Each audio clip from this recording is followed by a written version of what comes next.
जब मैं इस टॉपिक के बारे में रिसर्च कर रहा था तब मुझे एक बहुत ही ज़्यादा माइंड ब्लोइंग फैक्ट पता चला जो मैंने कभी सोचा भी नहीं था कि इतना ज़्यादा डेंजरस सिचुएशन हो सकती है यहाँ पे। ऑन एन एवरेज टीनेजर्स 5 से 5.5 घंटे सोशल मीडिया में रहते हैं पूरा दिन 24 घंटे में, जो कि बहुत ही ज़्यादा टाइम होता है। एंड ये तो कुछ भी नहीं है। सिंप्लीफिकेशन के लिए हम 5 घंटे से कैलकुलेट करते हैं 365 डेज से, मतलब पूरे साल में हम लोग on an average 1825 hours social media पे स्पेंड कर रहे हैं। एंड मुझे पता है तुम्हें कोई फर्क नहीं पड़ता, घंटों से तुम्हें क्या ही मतलब है, 1825 घंटे क्या फर्क पड़ता है, जाने दो, जा रहे हैं। लेकिन अगर हम सोचे कि ऑन एन एवरेज हम 60 साल तो जिएंगे ही, मुझे पता है कि हम लोग बहुत ही ज्यादा खराब चीजें कंज्यूम करते हैं, लेकिन फिर भी 60 साल मान के चलो, मॉडर्न मेडिसिन की वजह से 60 साल तो जी ही लेंगे हम। 60 साल ही मान के चलते हैं हम।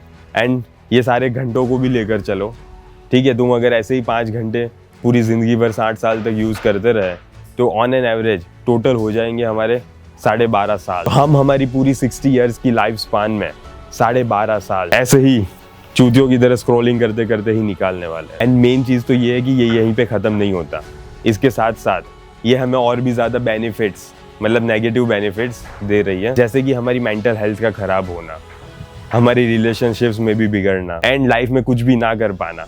ये सारे बेनिफिट्स है जो हमें सोशल मीडिया दे रही है। आइए तो ये सारे नेगेटिव बेनिफिट्स को हम डिटेल में जानते हैं। सबसे पहले तो है कंपैरिजन कल्चर। आपने नोटिस किया होगा कि आप कितने अनसेटिस्फाइड रहते हो।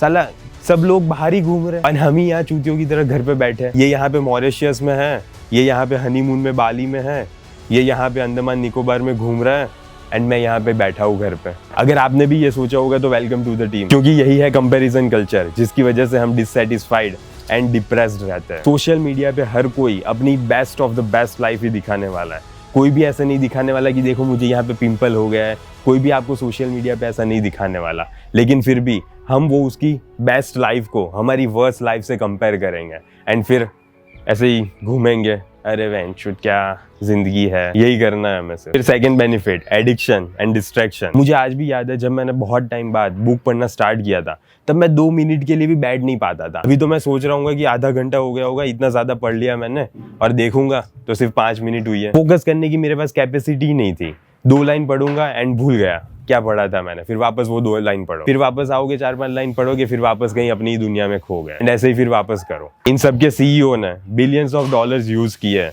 ताकि वो ऐसी टेक्नोलॉजी बना पाए कि आप उसमें घुसे ही रहो, आप उसमें इतने ज्यादा एडिक्टेड हो जाओ कि आपको पता ही नहीं चले कि जीवन में क्या चल रहा है। तो इनका मेन एम यही है कि हमें डिस्ट्रैक्ट करना एंड उसके थ्रू वो लोग पैसे कमाएंगे एंड हम ऐसे ही चूतिए के चूतिए ही रह जाएंगे। फिर थर्ड, साइबर बुलिंग। मुझे पता नहीं आप लोगों ने साइबर बुलिंग का सुना है कि नहीं, पर मैंने एक केस सुना था कि उसमें ऐसा सीन होता है कि एक लड़की को एक फिटनेस इन्फ्लुएंसर मैसेज भेजता है एंड जबकि वो फिटनेस इन्फ्लुएंसर रियल में नहीं होता, वो ऐसे ही कोई एनोनिमस पर्सन होता है जिसने उसका अकाउंट बना लिया होता है एंड वो पर्सन इस लड़की को मैसेज भेजता है एंड ये लड़की खुश हो गई कि वाह मुझे इसने मैसेज भेजा ये वो, एंड फिर 1-2 दिन बात करते हैं एंड फिर पता नहीं उस लेवल तक बात पहुंच जाती है कि ये लड़की उसके न्यूड्स भेज देती है उसको। अब ये पर्सन जो कि फिटनेस इन्फ्लुएंसर नहीं था वो इस लड़की को ब्लैकमेल करने लगा। एंड सोचिए कि अब इसमें वो लड़की की गलती या वो लड़के की गलती या इसमें सोशल मीडिया की गलती। वैसे तो लड़की की ही गलती है, लेकिन फिर भी सोशल मीडिया एक प्लेटफॉर्म तो था जिसकी वजह से वो लड़का इसको ब्लैकमेल कर पाया। एंड ऐसा बिल्कुल भी नहीं है कि वो एक ही पर्सन था जिसके साथ ये हुआ, बहुत सारे ऐसे एनोनिमस पर्सन है जिसके साथ ये चीज होती रहती है एंड इसकी वजह से फिर उन लोगों को सुसाइडल थॉट्स भी आता है। फिर आता है नेगेटिव इंपैक्ट ऑन रिलेशनशिप। आपने भी ये नोटिस किया होगा कि अभी घर में सब लोग बात करने की जगह पे ज्यादा से ज्यादा देर अपने मोबाइल में रहते हैं, मोबाइल में ही घुसे रहेंगे, सब कुछ करेगा, सबके पास अलग अलग मोबाइल है एंड सब लोग अपने मोबाइल में ही होंगे, किसी से बात नहीं करेंगे वो लोग। एंड इवन कहीं पे खाना खाने जाएंगे तो बात करने की जगह पे उसने मुझे लाइक किया नहीं, उसने मेरे पे कमेंट की नहीं, यही सारी चीजें देखेंगे। एंड इवन एक मदर जिसका अगर न्यू बॉर्न चाइल्ड हो या तो 2-3 साल का चाइल्ड हो, उसको भी वो समझाने की जगह पे, खिलाने की जगह पे वो मोबाइल पकड़ा देगी कि ये लो मोबाइल, एंड फिर बस उस बच्चे का भविष्य खत्म। इसी की वजह से लोगों को रिसेंटमेंट एंड लोनलीनेस जैसी फीलिंग आती है कि लोग एक दूसरे से बात ही नहीं कर रहे, हर कोई अपने फोन में ही है and person to person contact कम होता जा रहा है। फिर आता है आपकी प्राइवेसी को इन्वेड करना। आपने देखा होगा कि आप कोई अमेजोन पे चीज ऑर्डर करने वाले हो एंड फिर उसे अपने कार्ट में ही रख दी या तो फ्लिपकार्ट पे, वो चीज की रिकमेंडेशन आपको इंस्टा पे भी आएगी, इवन गूगल सर्च पे भी आएगी,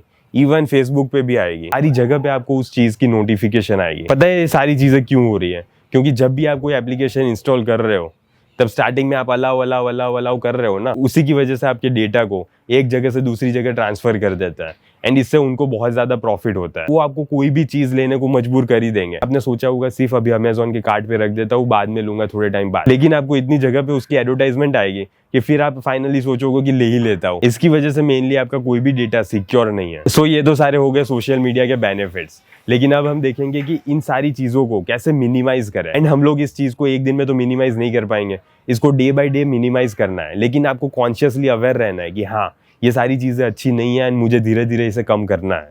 आपका मेन फोकस यही होना चाहिए। सबसे पहले तो एक एप्लीकेशन डाउनलोड करो जिसका नाम है स्क्रीन टाइम। उस एप्लीकेशन से ये फायदा होगा कि आपको पता चलेगा कि आप कितना टाइम किस एप्लीकेशन को दे रहे हो। एंड इवन आप फिर उसमें रिस्ट्रिक्ट भी कर सकते हो कि नहीं मैं इतना टाइम ही दूंगा, आधा घंटा ही दूंगा, इससे ज्यादा नहीं। उसके बाद फिर वो ऑटो में बाहर निकल जाएगा। सो स्टार्टिंग में ये वाला ऑप्शन अच्छा है। देखिए अगर आप सोशल मीडिया इन्फ्लुएंसर नहीं हो, आपको अगर इंस्टा, फेसबुक, स्नैपचैट से पैसे नहीं मिल रहे, तो आपको वो एप्लीकेशन रखने का कोई सेंस नहीं बनता। वो कंप्लीटली यूजलेस एप्लीकेशन है अगर आप किसी के सिर्फ फॉलोअर्स ही बनना चाहते हो तो। एंड उससे आपको कोई भी फायदा नहीं हो रहा। वो कंप्लीट सोर्स ऑफ एंटरटेनमेंट है जिसका मेन काम यही है कि आपको डिस्ट्रैक्ट किया जाए, आप अपने गोल्स तक ना पहुंचो।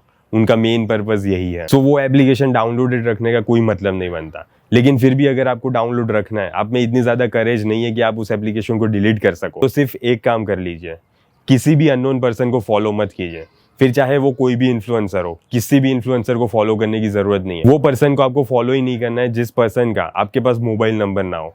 It is as simple as that. उससे ज्यादा लोग आपके इंस्टा में फ्रेंड्स होने ही नहीं चाहिए। एंड प्लस जो भी आपके फ्रेंड्स है जो बहुत ही ज्यादा लग्जरियस लाइफस्टाइल शो करते हैं, या तो फिर अपनी लाइफ में जो भी अपडेट हो रहा है वो सब कुछ इंस्टा पे रखेंगे ही रखेंगे, तो उन सारे लोगों को म्यूट कर दीजिए। मैं समझता हूँ कि सबको अनफॉलो नहीं कर सकते आप, लेकिन म्यूट कर दीजिए। म्यूट करने से ये होगा कि वो कोई भी पोस्ट या कोई भी स्टोरी डालेंगे तो आपको वहां पे शो नहीं करेगी अपने फीड में। एंड फिर व्हाट्सएप की बारी आती है। व्हाट्सएप में आपको किसी भी ग्रुप में ज्वाइन नहीं होना, सिर्फ पर्सन से काम रखिए ना। इतने सारे ग्रुप में ज्वाइन होने का क्या मतलब है? मैं देखता हूँ लोगों को इतने सारे ग्रुप्स में ज्वाइन होंगे, पता नहीं कितनी ज्यादा चैट्स ओपन होगी उनकी, एंड इतनी ज्यादा चैट्स, इतने ज्यादा मैसेजेस का क्या करना है आपको? कोई सेंस नहीं बनता इतने सारे ग्रुप्स रखने का। फिर सारी सोशल मीडिया की एप्लीकेशंस में जाइए एंड सबके नोटिफिकेशंस को टर्न ऑफ कर दीजिए। नोटिफिकेशंस ऑन रखने से क्या होता है कि आपकी गांड में चुल आती है, एक टू बजा और क्या आया क्या आया क्या आया, ऐसे ही फिर देखते रहोगे। ऐसा नहीं करना, इसीलिए नोटिफिकेशंस को हमें बंद रखना है। सारी सोशल मीडिया एप्लीकेशंस की नोटिफिकेशन साइलेंट पे ही होनी चाहिए। एंड लास्टली अगर हम यूट्यूब की बात करें तो कोई भी ऐसे पर्सन को फॉलो करने की जरूरत नहीं है जो आपकी लाइफ में वैल्यू प्रोवाइड नहीं कर रहा।